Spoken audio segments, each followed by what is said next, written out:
Welcome to the Shoulder Strikes MMA Podcast. You are now listening to the Hot Take Hot Box.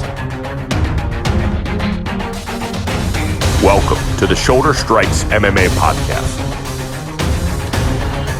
You are now listening to the Hot Take Hot Box. Ladies and gentlemen, this is the Shoulder Strikes MMA Podcast, brought to you by the Hot Take Hot Box.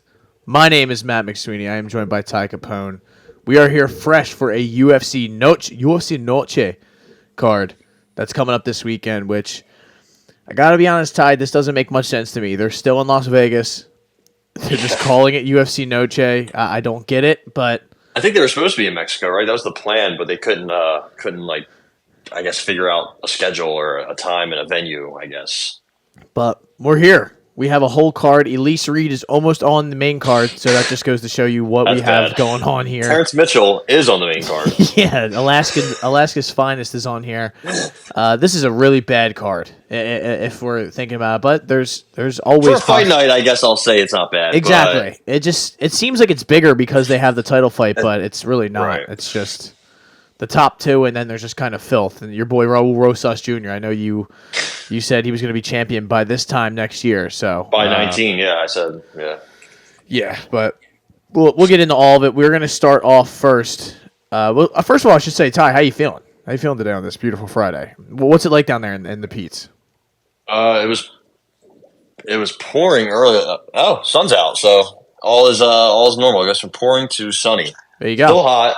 I'm waiting for it to chill out to 80s, 70s, but I don't know if that's ever going to happen. It might just keep getting hotter until we all burn. So something I forgot to talk about last week was why Carlos. I don't know why this just came into my brain, but why Carlos Olberg was calling out Dominic Reyes.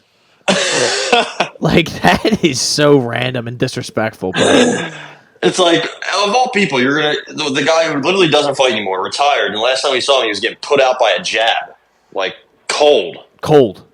Bad, too, and I don't know why I went into that, but how about this, baby? UFC Noche, we got 11 fights. We start off with a title rematch. Alexa Grasso. Yeah, that is insane. I don't know. I think it just popped up on my screen earlier today, and I was like, wait, what? It's like if somebody's just like, yo, Diego Sanchez, I want you tomorrow. Yeah, you're like, wait, what? Because he's like, oh, he has a number. I want his number. I'm like, dude, that's...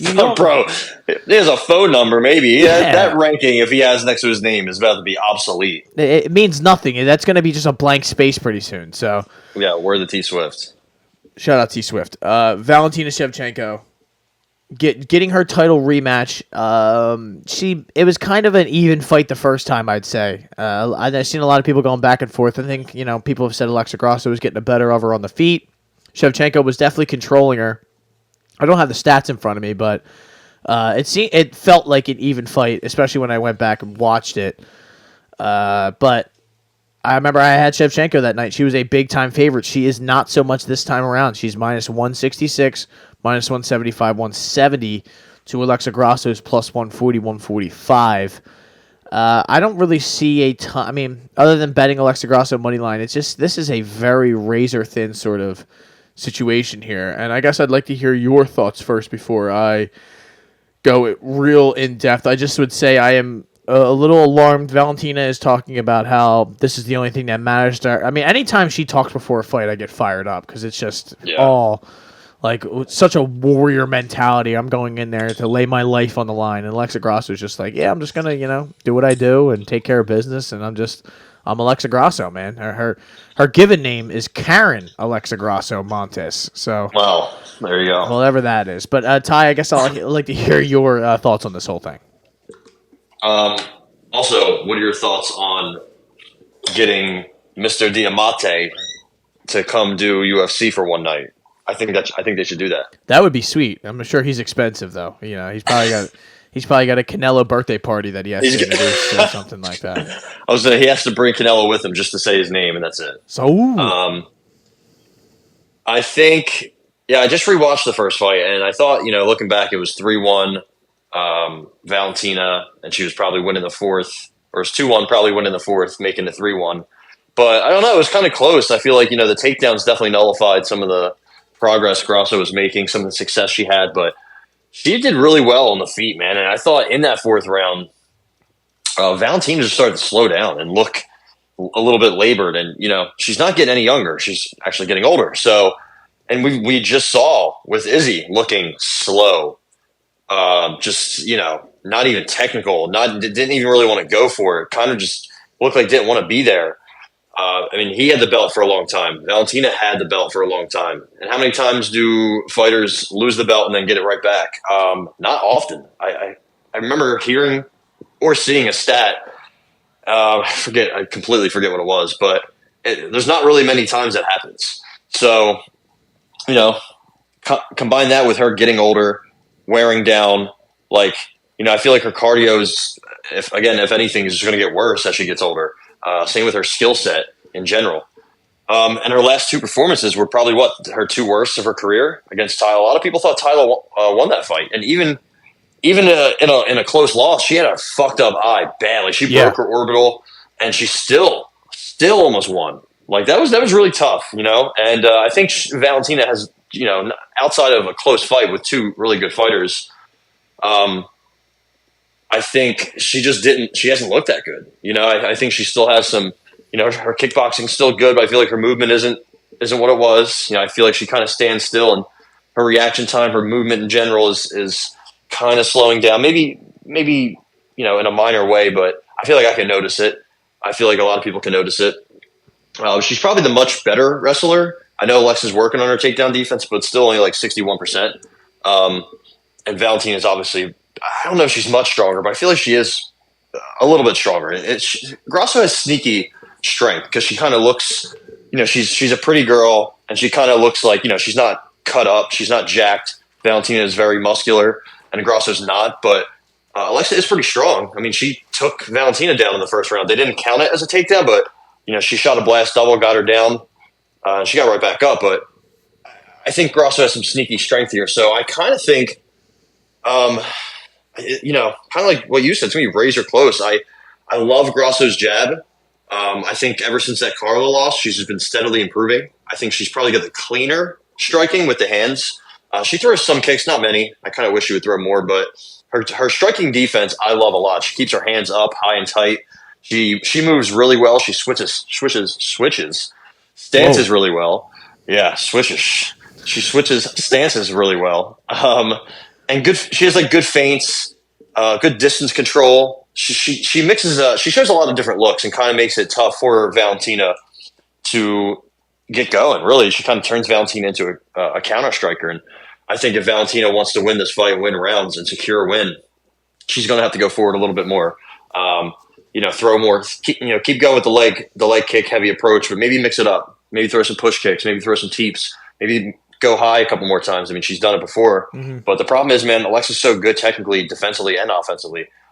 She's training with a great group of people. She's 30. This is her prime, man. This is her time to be the best fighter possible, the best version of herself. And I don't think this is the best version of Valentina. So I think, I'll end that monologue with my pick and my bet. And I got Alexa Grasso money line is my bet. And I think she's going to win decision. I would love to bet her by decision, but I feel like, maybe she submits her again because she kind of got that in quick last fight. I know it was kind of a fluke, but she got that shit in very, very quickly. And, it wasn't even under the neck right away, but she worked her way under. And, yeah, man, very, very impressive. I don't think she could hurt her, but dude, she was stinging her. I don't think she could knock her out, but she can definitely hurt her. She was stinging her in the first fight, in the first round with quick 1-2s, kind of throwing the jab out there as a, distractor. And she comes in with a very short, but quick straight left that hurt her multiple times. Busted her nose up in the first round. So yeah, I think she's going to be able to win rounds. I really, again, want to take her by decision straight up, but I'm just going to take her money line. I missed out earlier in the week, plus 170. So that's where my heart and brain are at. And I would love to hear what you have to say, because I think we're very aligned. We were. And oh no, you switched up on me. I did.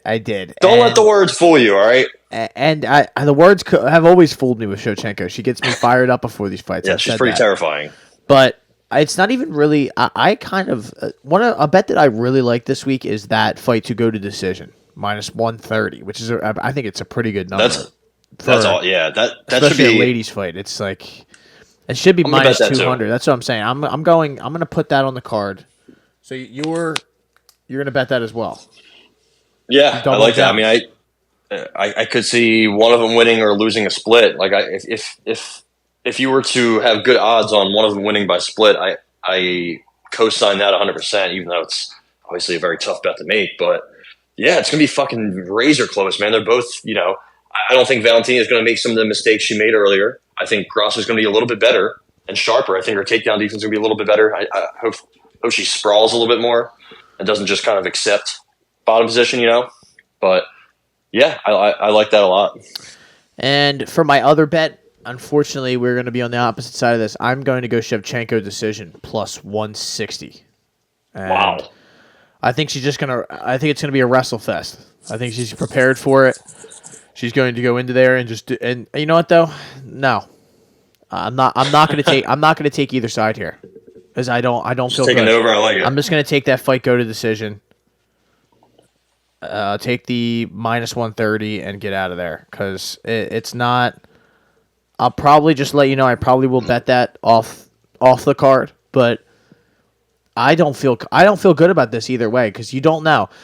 You don't know if you're counting on Shevchenko kind of like falling off a little bit and that being the new norm for her, but it's also possible that could have just been a blip in the radar and like one mistake that she probably would have been cruising, or not even cruise, but she probably would have won a 3-2 decision, right? It just very close. Yeah, but I could also see, you never know. I don't want to lose both, because I could also see Grasso hurting her and getting her out of there, or I could see Shevchenko, holding her down and then just maybe hitting her with that crucifix like she hits the people, like she likes to go for, and just getting her out of there. So I'll go fight goes decision minus 130, and I will keep it moving. That hurts that I don't have like a real play, but that's. I mean, I didn't know it was gonna be minus 130. I'll take that any day of the week. Fair.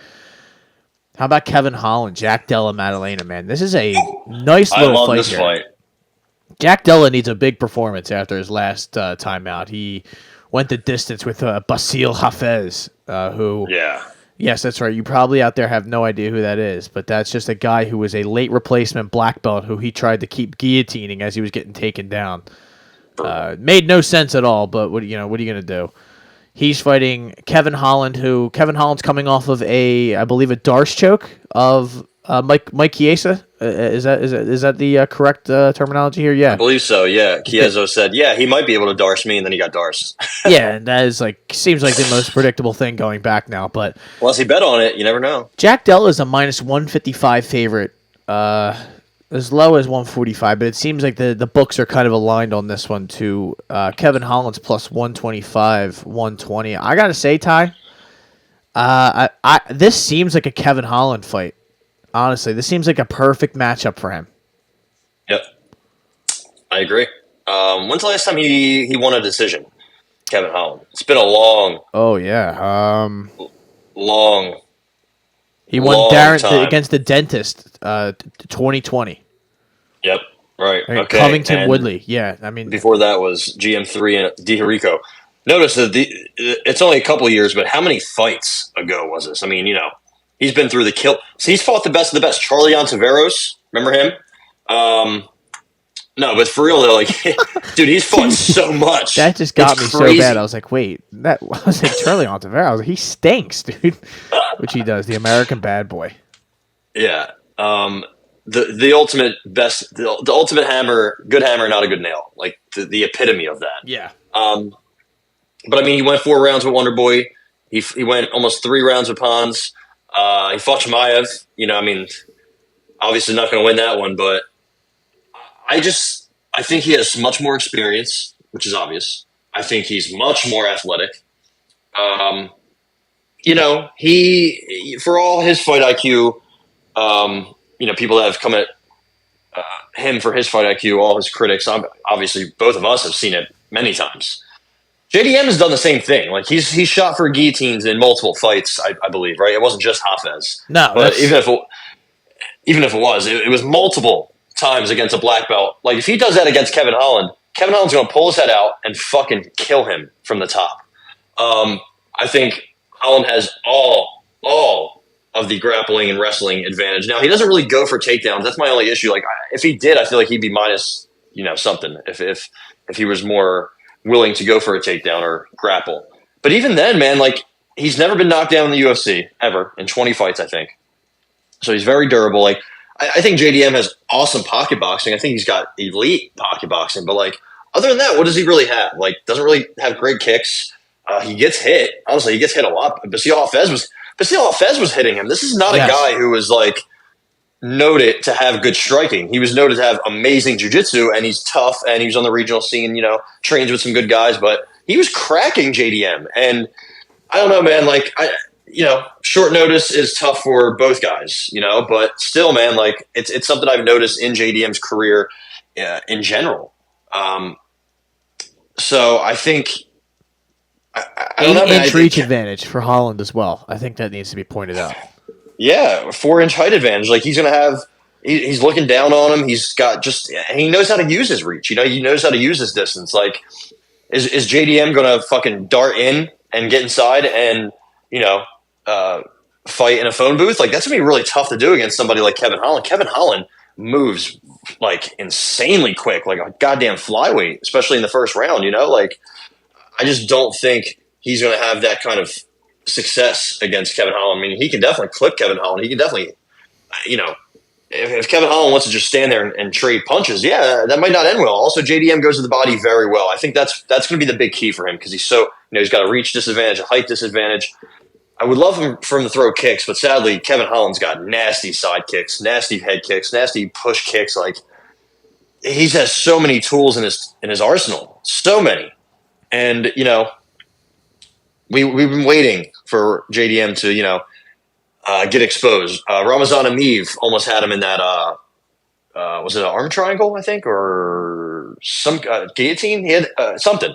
He almost choked him out. And then Basile Hafez took him to a split, and a lot of people thought he won. Yeah. Angelusa, remember in his debut, he went on the Contender Series, went to a distance with Angelusa. Nobody really knew who Angelusa was. So, like, we've seen JDM get, hit by an iceberg, right? Water is starting to fill up, but he hasn't been sunk yet. I think Kevin Holland's going to sink him, man. I think I could see it go in the distance somehow. I want to think this is going to be a war. But I think maybe Holland can, I don't know. What do you? I guess I want you to put me in a good direction. I got Holland money line though. You going to put that on the card? Yeah, but I kind of want to. I was thinking about inside the distance or some kind of prop, but I want to see what you think. I'm here to tell you that the inside the distance is going to be the move, and that's the reason for that. Is that like I said, that 8-inch reach advantage, 4-inch height advantage. In order for Jack Della Maddalena to hit him, he's going to have to enter that danger zone. And he's either going to get hit with one of those counter rights, because Holland is very accurate, it seems, with his hands. Very quick. And I could see. Is he better everywhere? I think like technical boxing, like you said, probably Jack Della. But Jack Della doesn't have great defense. That's been a big concern. And I don't like Jack Della's, strength of schedule. I mean, you go through some of the guys that he's knocked out. It's like Randy Brown with a rear naked, Danny Hot Chocolate Roberts, Ameev, like you said, and Pete Rodriguez. Your boy. Yeah, P-Rod.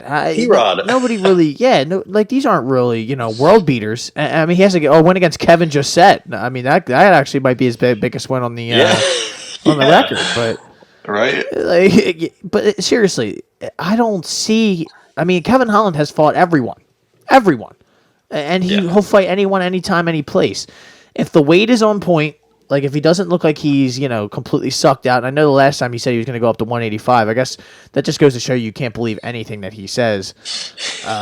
Was that a month ago? I think that's, a month and a half. I think it's plenty of time to recover, be ready to go. And as long as he's on weight, looks good, I think it's inside the distance. And I think it could be submission. I'm not sure.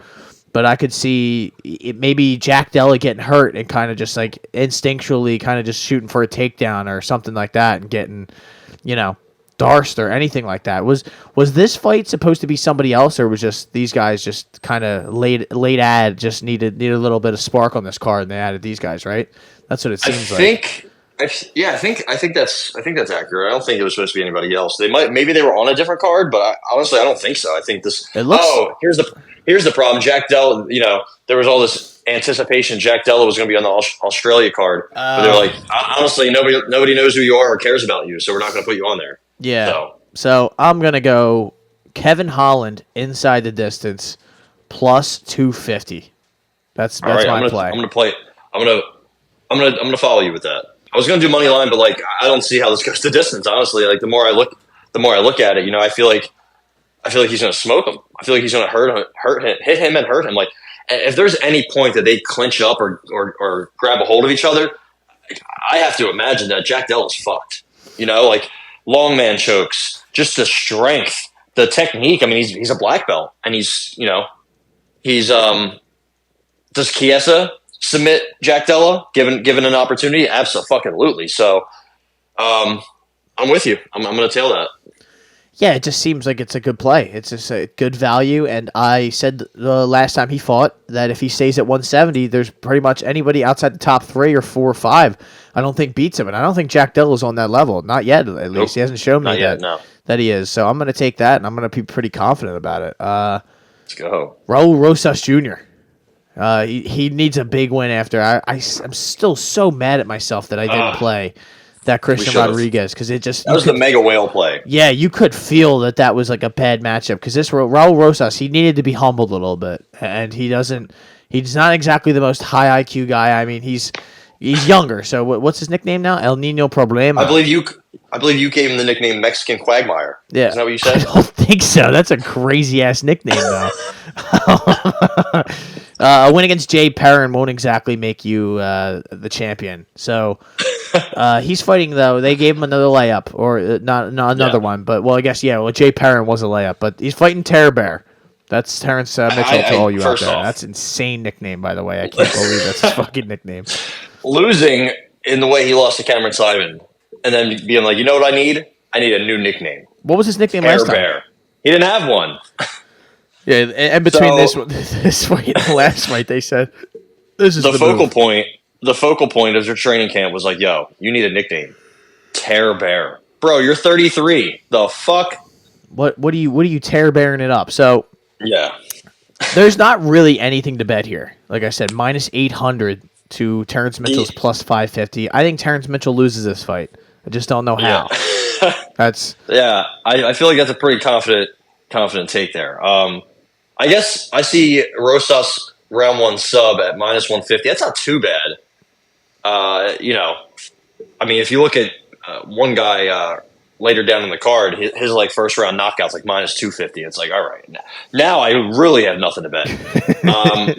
I feel like round 1 sub for Rosas. I mean, dude, Terrence Mitchell's bad. Like this guy sucks. I rewatched the fight with Kai Kara France. He was on the Ultimate Fighter, and Kai Kara France just, I mean, eliminated him within 30 seconds. And it was just, you know, it was a while ago. I'm sure this guy's gotten better, but like, you know, has he gotten better fighting the 4-2, 4-3, and 4-4 guys in Alaska? You know, anytime you hear Bruce Buffer say fighting out of Anchorage, Alaska, automatic fade. You got to try to pull up any kind of account that lets you live bet or before it starts to bet against it. Whoever that fighter is, just saying. That's our number 1 rule of thumb on this. Oh, without question. Euros is number 1. I mean, he's kind of turned. He's had a couple. Yeah. He might be the exception. He might be the outlier, but he's not born and raised though. It's a little bit different when you're born and raised. Yeah, he's Serbian. Those are different folks. Terrence Mitchell is just. I mean, dude, he's old. He's long. Like he has that going for him. Like I can see why he has a bunch of submissions on his record. But like, dude, he's just fought nobody. So. Like Rosas, what he does is pretty much, you know, he just doesn't really try to set it up. He just tries to grab you and take you down. You know, I think that's obviously I don't know if he'll really ever have functional striking. You know, I know he's 18. You know, it's like saying I don't think this 14-year-old basketball player will ever get a jump shot. But you know, people said that about Ben Simmons. I'm just saying. Yeah. But I don't think he'll ever be able to get like a formidable jab box.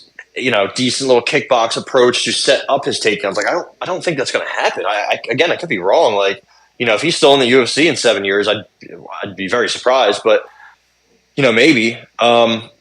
So like if it stays standing, I feel like Mitchell's probably the better striker. But even then, he doesn't have good takedown defense at all. He doesn't. He gets reversed. If he gets in any kind of good position here, he's going to get flipped right back. Like it's going to end quick. I think Rosas has a bunch of first round subs. Not a bunch. He only has a couple, but that's pretty much his method of victory. Mostly first round subs. I think he's going to do it quick work. So that's my bet here. First round sub -150. If that's the number that I see, I could be wrong. So let me run something by you first before you take that. Does it alarm you at all that Terrence Mitchell in his illustrious career has never been subbed? No. Okay. Does TKO plus like 300 for Rosas intrigue you at all? No. No, you don't. He averages like less than one significant strike per 15 minutes. But that I'm good. It's more about the groundwork. It's obviously going to happen on the ground. It just depends. I guess the problem is all he does is try to he just tries to rear naked choke people. Yeah, you're right though. I would love. But once he gets the back, you're fucked. I think it's bumpy roads to get to the back, but that's all he wants to do. That's all he wants to do. Like he's been reversed before, just because he's so eager to pass and get to the back. Maybe he lands some strikes to soften Mitchell up, but when Cameron Simon had him, I believe he had him mount it from the back, and he had Mitchell flattened out on his stomach, and he didn't go for the rear naked choke. Instead, he just grounded him in the dust, and the guy he just laid there. Mitchell did. He didn't know what to do. He didn't know how to get up or block. He just turtled up flat on his stomach. That's like beginner shit. And he's 33 with a bunch of fights. Yeah, he's going to get smoked here. I think Mitchell Rosas should just take him down early. Maybe it's a weird kind of scramble, but because Mitchell's athletic, but it's not going to matter. I think I'm with you. I think I'm going to go round one sub for Rosas Jr. I think you're right though, because I'm remembering all these different fights that he could have, TKO'd to Jay Perrin, but he just was hunting that submission the entire time. And or he could have Mando Gutierrez. He could have your boy. Yeah, my boy Mando, man, El Toro. He wasn't as bad. That was a pretty good contender series fight. He fought Cody Gibson, right? He did. Yeah, so nothing wrong with that. I mean, Cody Gibson's a fucking sicko. All those guys. That Ultimate Fighter season was a setup. I mean, now that I look back at it, it really was. It's just it was a setup to get some young guys fucking hurt. Yeah, I don't get why they would never give those. I mean, I guess if you're gonna be ready for the UFC, then you have to beat some of these guys. So of course, the only guy to lose is Hunter Azure. It's a tough break for that guy. But how about So we were both going round one sub. I like that. The TKO is intriguing. It's just I can't count on that happening, or it's just it's such a shot in the dark. The guy was 0-2, so I can't imagine. Yeah, and this guy, I could see this also just being this could be boring. It could be boring where Mitchell's defense is really sound, and it's just like he's getting taken down, but he's not like letting him advance position. He's just kind of sitting on his back, like. I don't know. It depends. Maybe Rosas. You mentioned he's 18 years old. You don't know what kind of advancements he could have even made in these last 4 or 5 months that he's been out. So who knows? That was the Adesanya card, right? So we got Daniel Zellhuber, Christos Gallegos. Crazy that Gallegos is getting back in there. When was the last time we saw him? Ricky Glenn. Oh, he got eliminated. He smoked him. He got eliminated by Ricky Glenn.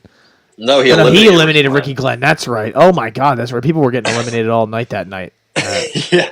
Pavlovich. Elimination zone. Yeah, it was an elimination night. Bobby Green, Jared Gordon with the headbutts. Semmelsberger. All right, I'm not going to keep going through this whole card. That's right. I mixed it up. I thought Ricky Glenn eliminated, but hey, sometimes I get confused whether he's Rick Glenn or Ricky Glenn. He goes back and forth, but what do we have here? We got Gallegos. That was like the first Gallegos knockout in forever. Yeah, I think I definitely had Ricky Glenn, so that's what I'm sitting here thinking about that. I'm like, God damn it, dude. Gallegos, he's got 30 fights, man. So he's going to have the experience, but he's plus 235, 240 here to Zellhuber's minus 275. Zellhuber coming off of right? Is it the last fight, the disappointing performance? No, okay, he had a Venata fight, but yeah, I mean, they both were kind of disappointing, honestly. That Trey Ogden loss was bad. Up. That was really bad. I bet on him. Yeah, I think we both did. Brutal. Do you like anything here? I don't know if I like either one of these guys or trust. I don't know if I trust Zellhuber to make me money. Yeah, I mean, in Yagos' last fight, he did something he hadn't done in forever. Quick early knockout of Ricky Glenn, and the last time we saw Zellhuber, or I guess his debut, he pulled a stunt. I mean, honestly, debut stunts happen. Look at Tyler Santos when she lost to Mauro Romero Borella. I think that was her name. It happens. The problem is, like, I can see that Zellhuber's I can see him being a fraud. You know, when he has the nickname Golden Boy, I'm like, oh man, you're not Oscar De La Hoya, brother. Like, I know they want to like market him as this, next star. He's huge and long for 155. I think 6 foot, 6'1", 77-inch reach. So like, he's young. He has some pretty good boxing. He's at Extreme Couture, so he's with some good people. I think this is his time to shine, honestly, after the stunt and after he knocked Lando down, but he couldn't finish him, and then he kind of, I think, maybe lost the third round. This is his fight. This is the fight for him to really, put himself on the scene as a emerging Mexican prospect. Again, 24. He's got good straight left, good speed. When he goes for it, he looks good. It's just sometimes he doesn't, and that just I think it turned me off a lot from him. I want to see him. I want to just sit back and watch his performance, I guess, is what I'm saying. I'm not going to bet anything here. I think he should roll. Like, Yagos is smaller. He's older. He might have the grappling advantage. Might have it if he goes for it, but he doesn't really go for it. So, we have a lot of question marks, I think, in this fight. So I'm going to stay away. I got Zellhuber by maybe decision, maybe a late knockout. Because Yagos, again, he is getting older. So... And he's fought, like you said, he's 6-6 in UFC. Very hard to go 500 in the UFC, so this might be the fight for him to go under that mark. So, yeah, give me Zellhuber, maybe decision. I'm not really sure how he gets it done yet. So you're not keeping it on the card, though? No. I'm going to go Zellhuber TKO plus 270. That's too fat of a number. Right. I just, like you said, Gallegos, not exactly not old, but not young. And... Yeah. He's gonna, Zellhuber is gonna have that reach advantage, and I think he just needs a statement. He needs a big win, and I'm a big Extreme Couture guy, so let's go. Let's roll with Extreme Couture. Shout out to Eric Nixick. It's my boy. I'm gonna bet him every time. I don't even know if he's actually. I mean, they have 75 coaches there, so you never know who's actually coaching who. But it's true. Let's go Zellhuber TKO. How about Fernando Padilla versus Kyle Nelson? Not to be confused with Nick Nelson, where we both know. Fernando Padilla, I believe, is the favorite, right? Am I mistaken? Yeah, minus 250. Yeah, 265 to Kyle Nelson, who is, what's his nickname? That's right, the Monster. Kyle Nelson to you. He's coming off a win against Blake Builder and a draw to Doohoo Choi. So, what do we know about Fernando? What's his name? El Valiente. Valiente. He's coming off fought once. Yeah, that's right. He's coming off a win, to Julian Erosa. Took out Julian Erosa with a right hook early on in that fight. Hey, man. I think if you get one clean shot, maybe 2 clean shots on Julian Erosa, you could put him down. Like, maybe bad. Like, down and out. I'd say so, man. I mean, that guy seems like an auto KO these days. But what is the number here for Padilla? Padilla KO is plus 170. His inside the distance is minus 110. I guess he is a bit of a submission threat as well. He kind of does it all. He beat some guy named Cameron Graves on the regional scene. Went to a split with Nate Richardson, who's not great, but also after that fight, Nate Richardson beat Diego Lopez in a split, which I thought he did not win. But LFA judges are, there's something. He did lose to Spike Carlisle not too long ago, and that's it's a bit of a red flag. It was 4 years ago, though, so I'm not going to hold it against him all that much. But, some of his losses, he lost to Dan Ige a while ago. Some of his losses, there's like a a pattern that is, he gets out grappled, he gets out wrestled. He's a long striker. He uses his reach pretty well, trades punches a lot. Doesn't really fight as smart as he should. Doesn't use his advantages to his advantage, I guess, if that makes sense. But he's a pretty good striker. I think he should probably be better than Kyle Nelson most places. But honestly, I would like to see if Kyle Nelson goes for grappling here. I don't think. Again, we're talking about fight IQ. I don't think Kyle Nelson's got the highest fight IQ either. He's also, I don't know how old he is, but he's getting older. Yeah, he's not too old, but he's fought a lot. He's taken, a lot of shots, just clean shots. He likes to brawl a little bit. Yeah, I mean, he took down Matt Sales, took down Doo-Ho Choi 5 times. Like, I feel like that could definitely be a path for him. I don't really know. A lot of unknowns in this fight, kind of like the Zell Huber fight. Like, I don't think we've really seen much from Padilla. He knocked out Erosa quickly. Maybe in another fight he loses a decision or he gets subbed by Julian Erosa. So I don't have a good grasp on him at this point. I kind of like him, but I don't love him as a prospect. I think he's definitely one to fade in the future. It could be this fight. Honestly, Kyle Nelson kind of has that underdog mentality. He kind of makes it a dog fight. He's tough. He likes to grind you out. I don't know if he was the underdog against Blake Builder. I feel like he was for some reason. But yeah, I think maybe this is a shot on Kyle Nelson. I'm not really sure yet.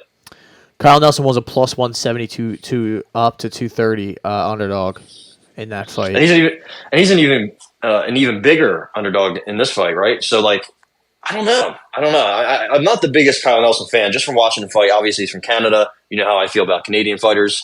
So like, I don't know. I'm probably just going to stay away. Like, I have some other plays that I'm looking at. I'm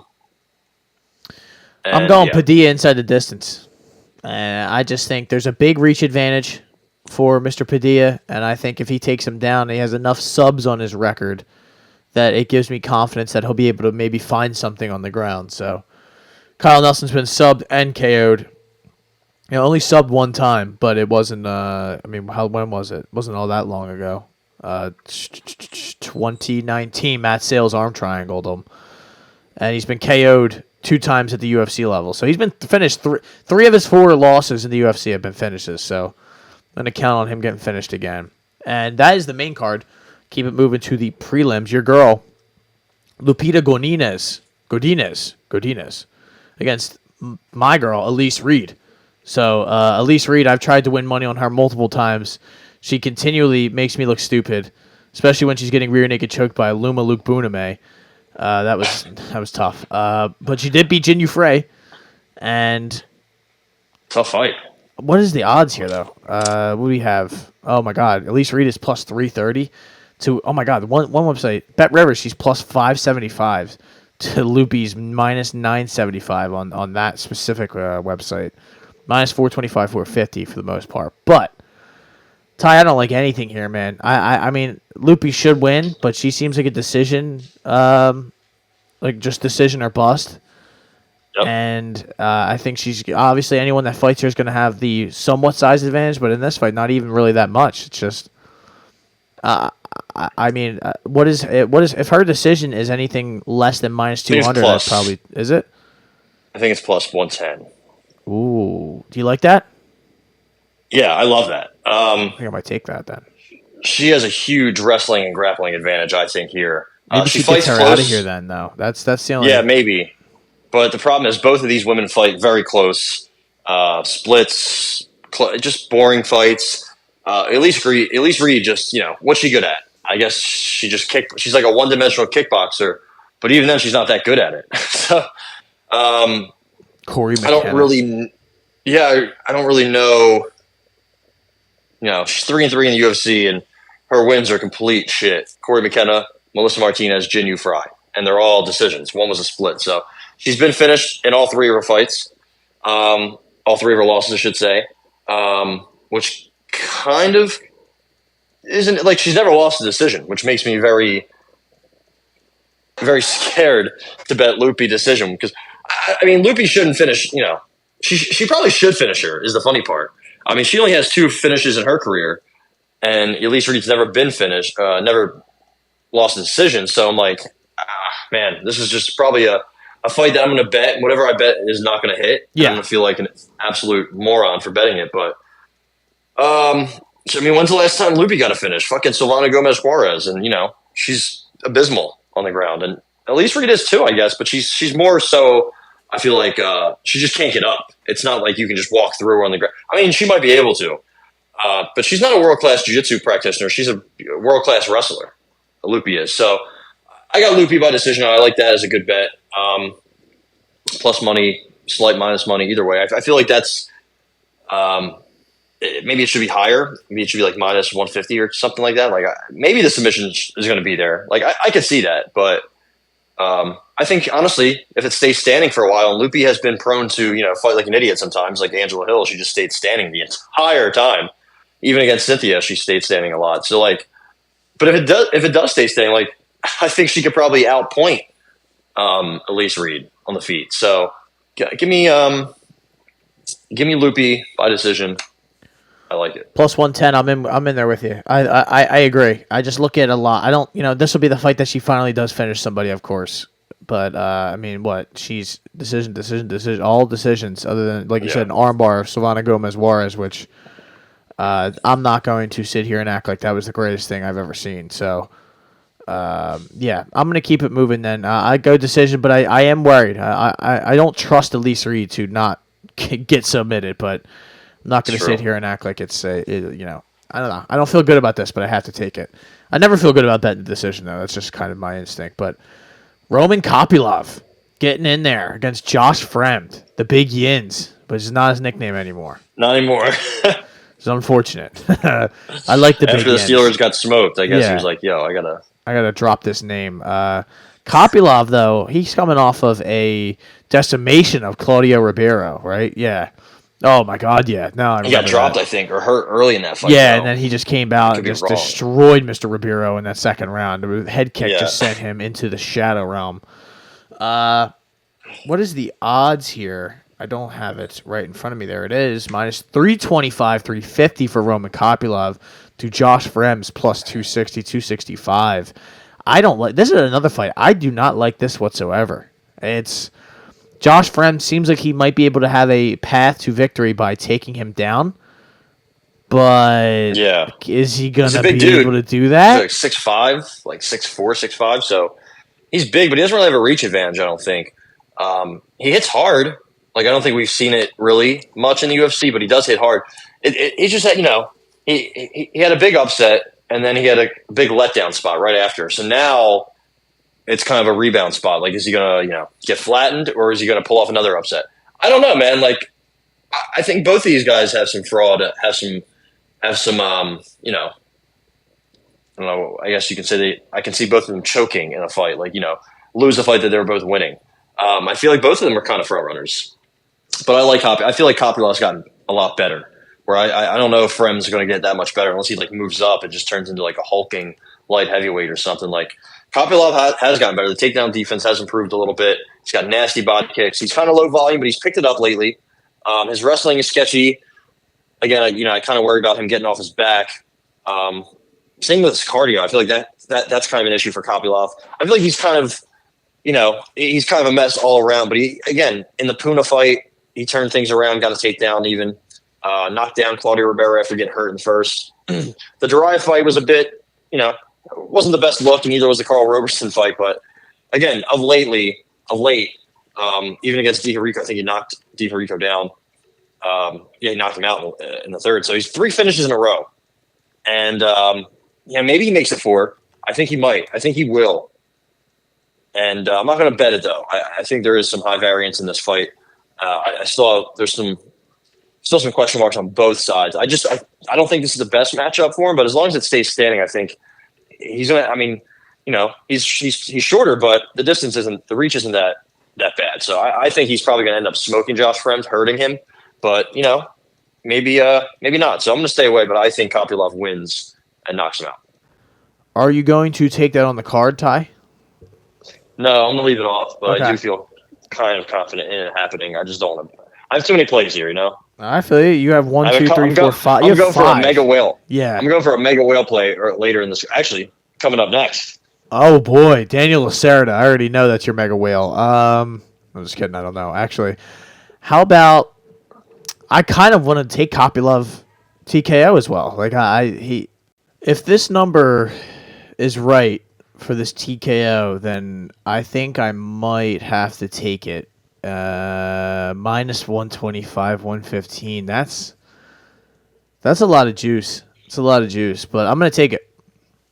Kopylov right, TKO. I'm juiced up. Minus 115. You want to talk about plays? I was thinking how good my plays would probably be if I just played the ones I love as opposed to everything I kind of like, just betting that. But I mean, why not though? I mean, I'm not a coward. I can't. You know what though? Really, I figured it out. What infuriates me is when I like something, don't take it, and then it hits, and I'm like, I left one out you're like, there. why the fuck did I bet Jin Fry knockout in the first round? God damn it. You're like, I left one out there. But how about Edgar Chairez? Is that how you say that gentleman's name? I believe so. Not to be confused with Eric Chavez. No, great third baseman. He's fighting Daniel Lacerda. My heartburn is my heart's about to explode right now. I'm just fighting for my life too. Yeah, but Daniel Lacerda is he the first gentleman to never be cut after losing 4 straight? Four knockout losses. He's been knocked out. Knee bar. Yeah, he got knee barred once by Francisco Figueiredo, the sniper. But what? That was such a bad one. I couldn't believe he lost. That was bad. That was rough. Chairez is a minus 225, 230 favorite to Lacerda's plus 185. I already know where you're going here now that I've seen this line, so I'll let you take the wheel. Yeah, I mean, he's got to win one of these. I really thought he had it last fight against Vergara. And Vergara's tough. Vergara's the best guy he's faced, and I feel like he knocked him down twice. He had him fucking dead to rights, and he just couldn't do it. And then he lasted pretty long. He almost went to the third round. I can't believe it. My boy's really developing before my eyes, but he might not be for long. And a lot of people are like, why the fuck is he getting a 5th fight? If he goes 0-5 with 5 finish losses, it would be the biggest, stain on the UFC. I'm like, bro, listen, CM Punk was in the UFC. Yeah, nobody really cares about Lacerda, dude. Yeah, the reason he's getting fights is because he's exciting. Nobody wants to see who just fought. Nobody wants to see Mr. Chuck Buffalo fight 5 times in the UFC, all right? Especially, with the slurs that he's throwing out there. Yeah. Daniel Lacerda is fucking action. He's kill or be killed. The truest of the true definitions of that. High-level technique, looks very dynamic and special, but then he just falls off hard, very hard. I don't know if it's a cardio. I don't know if it's a mental thing. He trains with those guys in shoot the box, and, a lot of them have some similarities, but not. I wouldn't say a lot of them are mentally weak or necessarily cardio dumb for how fucking explosive and quick and frantic they all fight. You know what I mean? I feel like Oliveira. He's fought so many times. I feel like his cardio isn't complete shit. In comparison to other fighters. Same thing with Lima and all those. The guy that just fought Dos Santos. He's 22, 23. He looked good against Kopp in the 3rd round. So I don't know what it is with Mr. Lacerda da Silva. Maybe it was because he went by Da Silva and now he's strictly Daniel Lacerda. I think that might be it. Could be. So, yeah, Chairez, I don't know. He was the guy who fought. He was the guy who fought a guy, and he subbed him for 2 minutes. Remember that? The worst ref ever. He just let him put him in an armbar for a minute, and then he put him in a choke, and then he broke his arm, and then he woke up after. Do you remember that? I do not. The one, oh man, it was the worst. I don't know how you don't remember. This guy, so it was Chairez. He had him in an armbar or a choke. Oh, that's right. Oh my God, yes. He had him in an arm triangle choke, and the guy went to sleep. And and the ref was like, "No, we're good. We're gonna let it go." And then he transitioned to an armbar, broke his arm, which woke the guy up, and then he tapped. Yeah, the guy was like, "Wait, what happened?" What? He wakes up to he's like, first off, I wasn't in this position before, and now my arm's dangling. Yeah, he's like, wait, my arm feels bad, man. What happened? And the ref's just looking at me like, hey, man, you gonna tap, bro? What was that? That was on the Contenders here, or on the no, regional it was scene? it was in what the fuck was the organization called? Pitbull. Oh boy. I think it was Fury FC. Yeah. So. Oh, that's right. Gianni Vasquez, Kryptonita. Yeah, that poor fucking guy. I guarantee he hasn't fought since. He has. Has he? Oh wow. He's got a win against Narak Afghanian. All right. I don't know who that gentleman is, but yeah. But Chara's people are like, yeah, he did really well against Tatsuro Taira as a big underdog. Like he hit him hard once in the first round, then he had him mount a guillotine at the very end of the third. That's it. Like he had two little moments of success. He was also losing that fight where he tapped that Gianni guy out. Fun fact.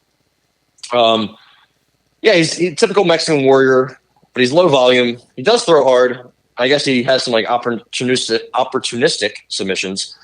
But again, I think that success he had against Tatsuro Taira was very overblown. I don't think he's good at all. Honestly, he's tough and all, but I don't think he's going to give Lacerda problems, to be honest. I mean, obviously, if he leaves the first round or leaves the first couple minutes, word to Terrence McKinney, I think maybe Lacerda just falls off and dies, But listen, Daniel Lacerda will get a UFC win.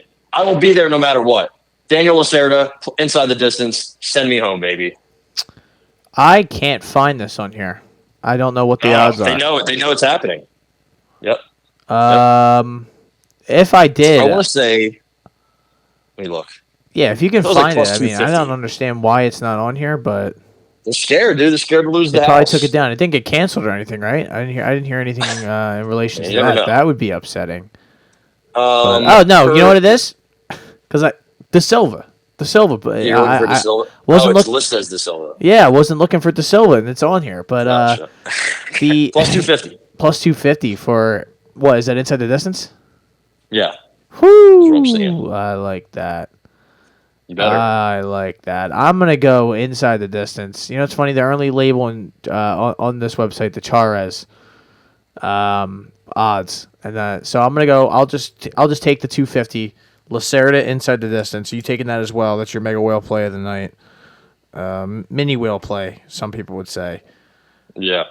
And we keep it moving. 250. I like that. 250. We have a couple of nice little plays here today.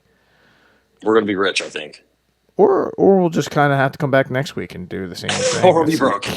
We'll be broke trying to hit that Tesla parlay. We're gonna try and give it another shot again next week. But yeah. Your girl's getting back in there, man. Tracy Cortez. This fight's buried on the prelims, right? Buried. Well, I mean, it's because she's fighting Jasmine Josevicius, who... they're both hot right now. And Tracy is hot. Well, okay. I didn't know we were going with that, but... These are ranked fight. I mean, dude, they're fighting below fucking Edgar Charez and Daniel Lacerda. Oh, I'm with you. But they know this one's probably going to be boring. Come on.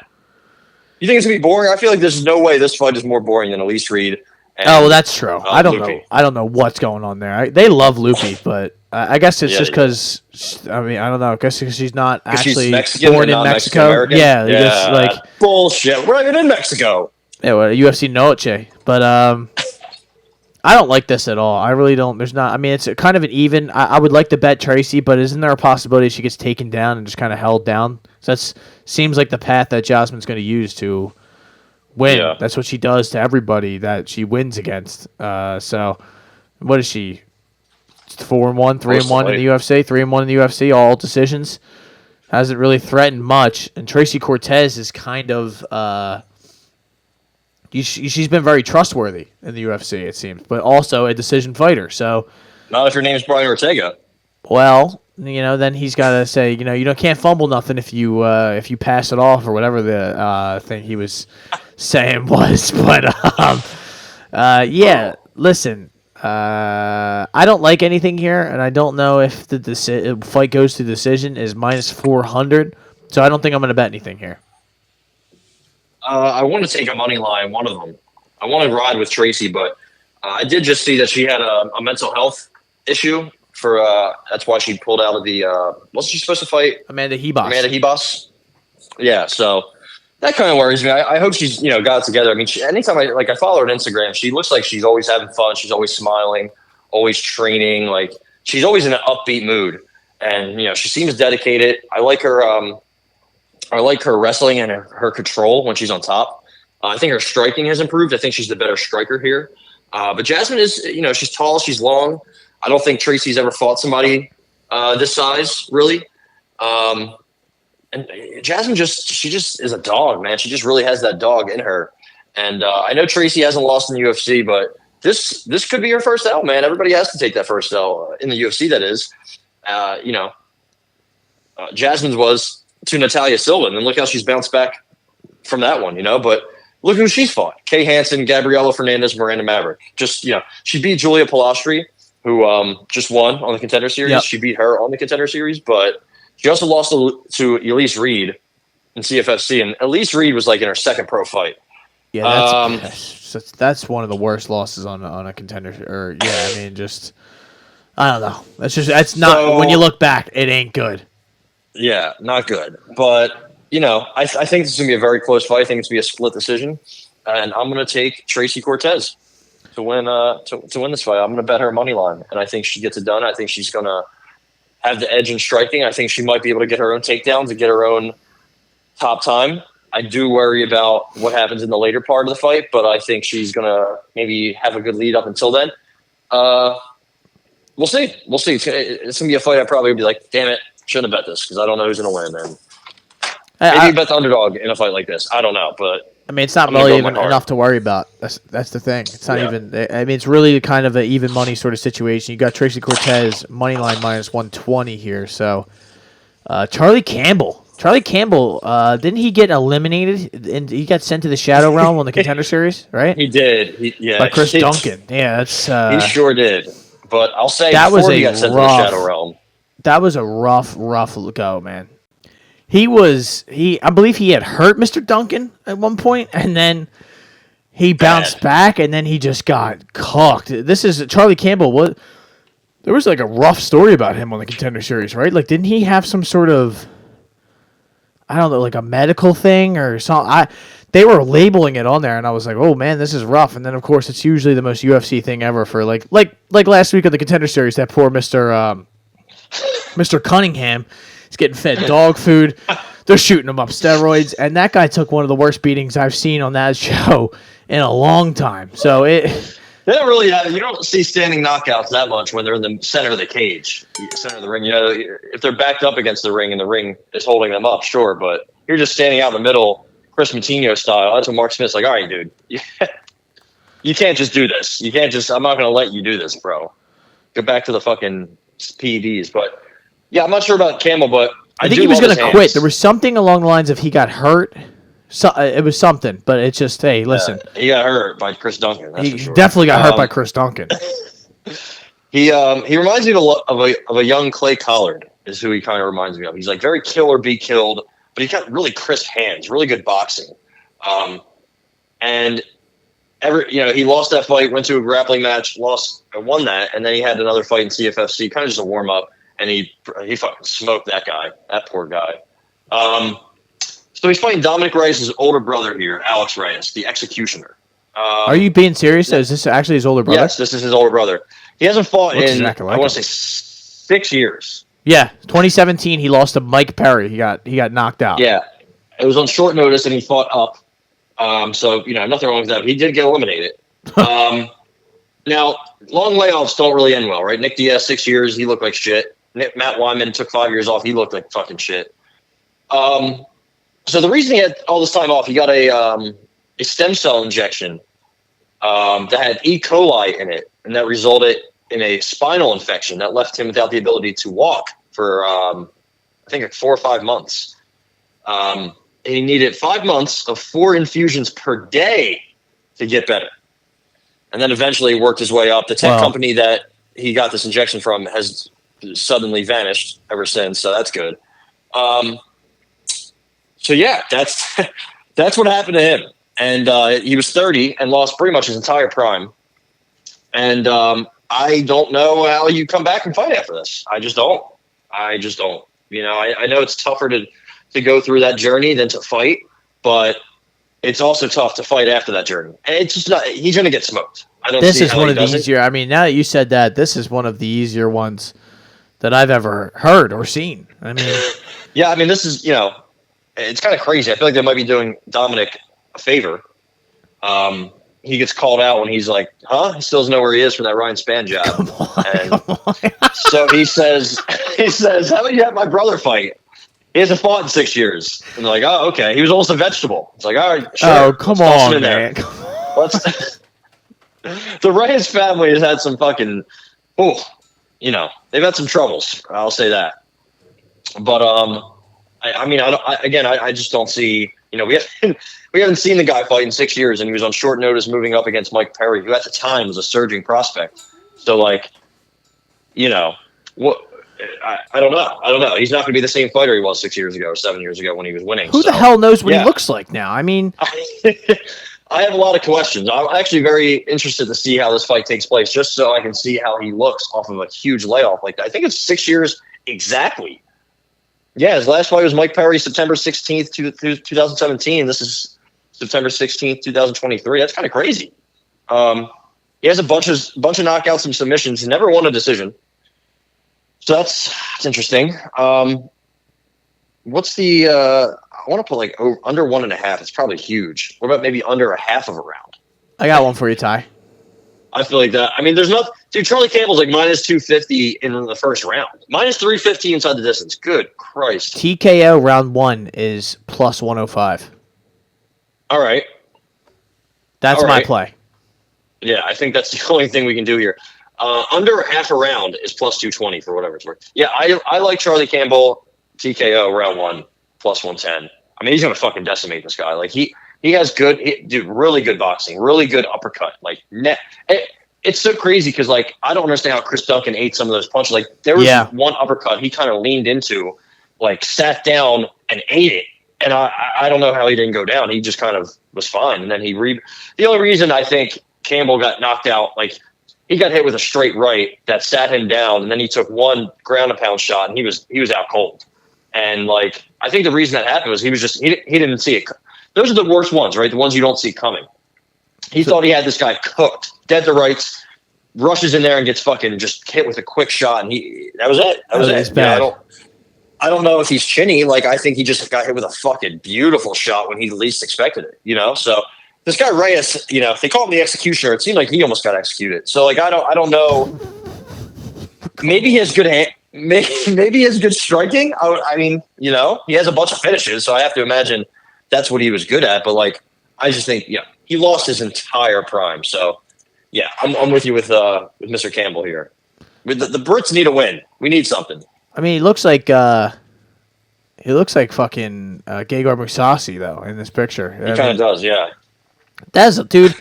6 years is a long time to be out of the cage, and then expect to come back, and you're fighting a guy who's not exactly a layup.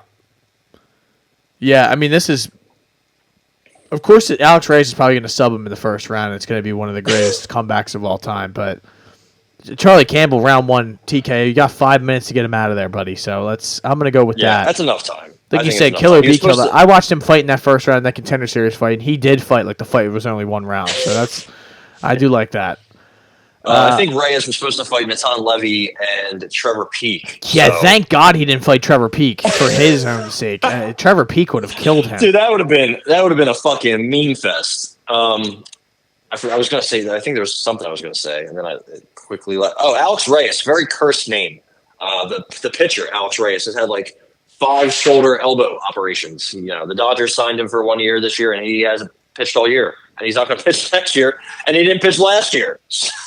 That's tough, man. I think the name Alex Reyes is completely cursed, and Chuck Campbell will get this first round W. Not to be confused with Chuck Buffalo. Josephine Knutson. Knutson is getting in there against Marnik Mann. That's right. The sawed-off savage, ladies and gentlemen. She is 5 foot on a good day. On her tippy toes. She is very small. Very small. She trains out of, that's right, Montana Mixed Martial Arts.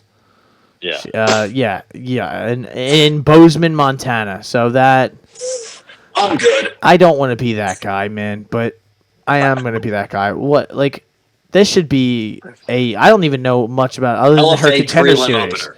Yeah, this shouldn't even be in, like, this is a horrible, horrible fight to start the card off with. Who else? I wonder who else trains with her. Gage, the gangly gangster Saunders. Okay. She somehow has a reach advantage in this fight, though. That is pretty crazy. I think she didn't have a big reach disadvantage against Bruno Brazil, but she got killed. She got sawed off. She got hit with a sawed off shotgun. Oh, come on. Just because she is a sawed off human, because she's like half of one, you know. And ever since that fight, she fought Amber Brown, who I believe was in my English class sophomore year. Yeah, Amber the Bully Brown. Yeah. Listen, what are we doing? I'm not taking anything here. I don't think there's anything to take. I don't know if Knutson decision is anything. If it's even worth it. Decision is minus 100, plus 100, plus 107.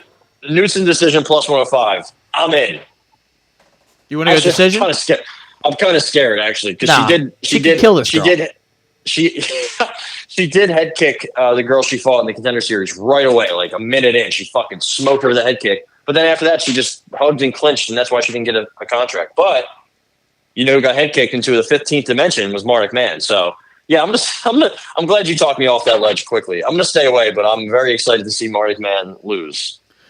And that is UFC Noche from the T-Mobile Arena in Las Vegas. I hope you are all so excited to watch that. Not in Mexico.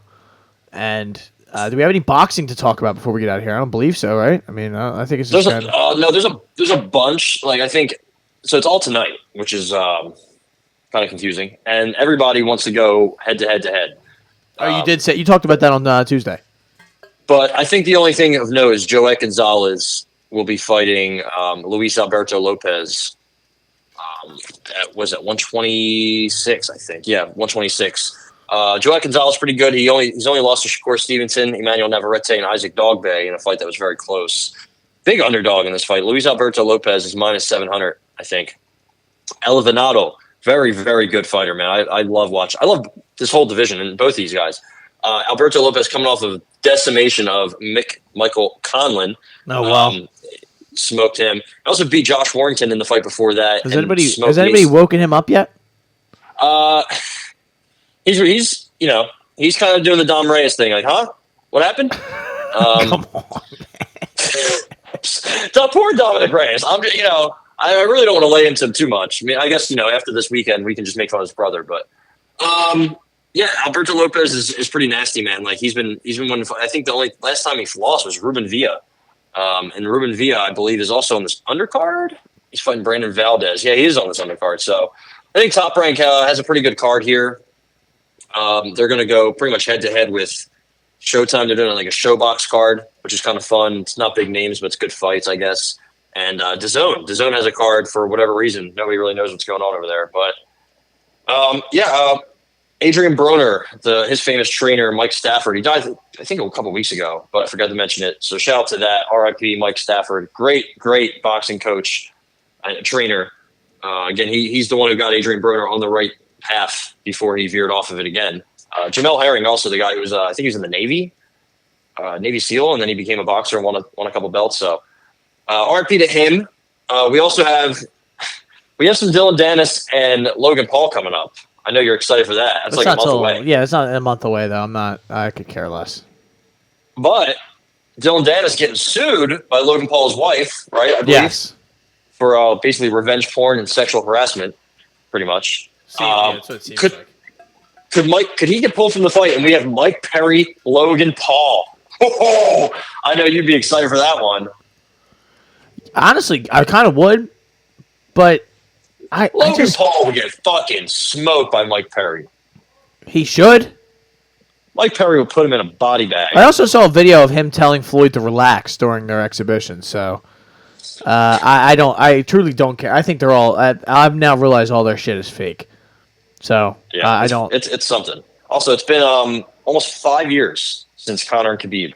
So if you don't feel old, I hope now you do. Time is pretty much a flat circle. And remember, Mick 5 Conlon, years. it's not good when you have next to your name, lost straight right. Conlon fell out of ring unconscious in the 12th round. So, same with Bernard Hopkins. I'm sure he has that on his thing. Oh!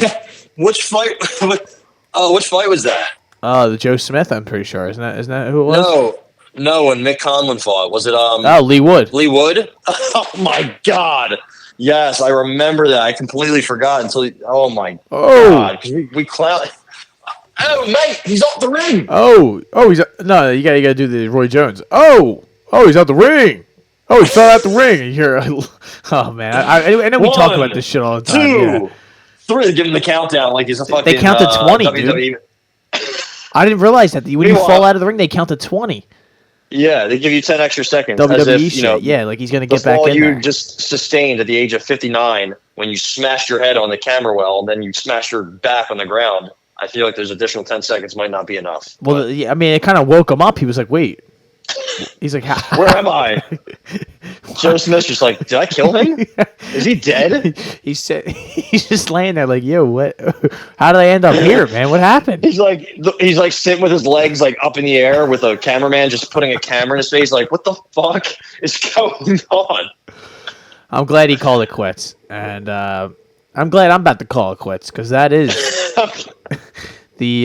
We gotta call it quits. That's the Shoulder Strikes MMA podcast. Yeah, poor Alex Reyes. Good luck there this weekend, man. That's my best bet. Thank God that you're here to tell me some of this information that it slips through the cracks for me. And yeah, if you would have came to me and be like, "Yo, I think I'm gonna bet on this Alex Reyes guy," I would be like, "Bro, wait till I tell you this." You better not even wait. You better not even bet on him to make it to his 37th birthday. I would have just seen him not fight in 6 years and been like, okay, yep. Yeah, that's a long time. Never happened. But prison sentence maybe. Also, one quick thing. Sure. What do you think about the welterweights not being active? Leon Edwards hasn't fought in 6 months.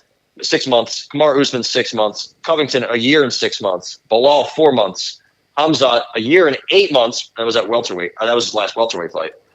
Burns 4 months, Shavkat 6, Wonderboy 9, Jeff Neal 6, Sean Brady 11. Vicente Luque is the only one who has fought recently. It's just a joke. I don't get it, and I don't understand what the fear is for some of these guys not to just like, hey, like why? If I'm Sean Brady, why wouldn't I want to fight Jeff Neal or something like that? I mean, all of them sit on their spot and they go, well, I'm not fighting somebody below me.